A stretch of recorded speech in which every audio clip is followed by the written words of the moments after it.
everybody, welcome to my YouTube channel. To those that do not know me, my name is Naki. Please don't forget to subscribe, like, share and comment. So today I'd like us to talk about some of the bad money habits that people have, or some bad financial decisions that people make that ultimately impact them achieving their financial targets or financial goals. As a chartered accountant and somebody who's worked in the banking and financial services sector, I've been able to assess and analyze how some people have been able to build and generate wealth, and on the flip side, how some people have failed to meet their financial targets because of some bad money habits or bad financial decisions that they make. Let's get into it. Hey there, welcome. Are you ready? First one I'd love to start with is living beyond your means. So cliche, right? You've probably heard this all your life.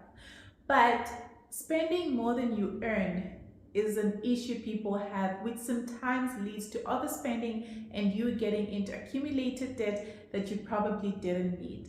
This will ultimately impact you actually achieving your financial goals, because now you live from paycheck to paycheck and you do not leave an allowance for your savings. I always say that you need savings that are enough, like 3 to 6 months of your current income. Because that means if something such as the pandemic happens or you lose your job, you're able to sustain yourself for 3 to 6 months whilst you make another plan on how else you can generate income. Another thing about savings is, why pay yourself last? Portion an amount of savings from your income, be it 10%, 20%, 30%, but have a particular portion of savings allocated to your income and let that come out first, and all your expenses and spending will be tailored around the remaining portion. Now let's talk about impulse buying. I sometimes fall into this category. Impulse buying is when you buy things without considering whether you actually need them or whether you can actually afford them. This leads to overspending and ultimately accumulated debt. Because you've seen something on discount or on a sale in a shop, yet you didn't budget for it, doesn't mean you have to utilize the discount or the sale, because that will lead to overspending on your budget. Another thing is not having a budget. People underestimate the importance of your budget. Your budget helps you to know how much money comes in, how much money comes out. You're able to look at the variances, where you're spending so much of your money, what kind of changes you need to make to your expenditure, to your spending, to your lifestyle, so that you can fit it into your income. So having a budget helps you to manage your finances effectively and ultimately plan for your long-term financial goals. If you can buy it cash, then why get into debt for it? People these days are getting into debt for the smallest of items. Clothes, phones, whatever it is, just small items. I believe in getting into debt for things that I cannot actually afford to buy cash, such as houses. If you decide to get into debt, another mistake people make is ignoring their debt, missing their repayments. Missing your repayments leads to accumulated interest rates, which will also ultimately lead to penalties and impact your credit score. Once your credit score has been damaged, it's difficult to come out of it. So you need to stay on top of your debt.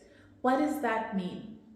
It means if you're able to actually pay an amount above your repayment amount that has been allocated to you by the bank, do it. It will actually help you to finish your debt quicker and helps you to become debt-free. Another thing people do not consider is maintaining an emergency fund. So where you save money in case of emergencies such as medical bills, car repairs, accidents, or whatever it is, right? So you always need to maintain an emergency fund, because when you don't have it, you get those unexpected expenses that will really take you off your entire budget. Another thing that I always say about savings is they're not there to build or generate wealth. You need to have other ways of investments, right? So you need to understand what are some investment strategies that you can employ into your life in order to increase your wealth. If you can approach a financial coach that can take you through how you can manage your finances better, that would also help, right? Because investing and having different streams of income helps you to build wealth. And when you have different streams of income, I'd even suggest that those streams of income be in different industries or even markets, because that will help you to diversify your risk. Stop giving excuses to spend money. I used to be somebody who shops a lot when I'm stressed because I need some form of stress relief, who shops a lot when I'm celebrating because I'm excited. So that's me using excuses in whatsoever season I'm in to actually spend money. So stop using excuses. If it's not on your budget, you don't purchase it, you don't buy it. This is just some few examples of some bad money habits that people have. So by recognizing and identifying these habits, you're able to work your way up and have good financial health and build your wealth and build and grow your finances.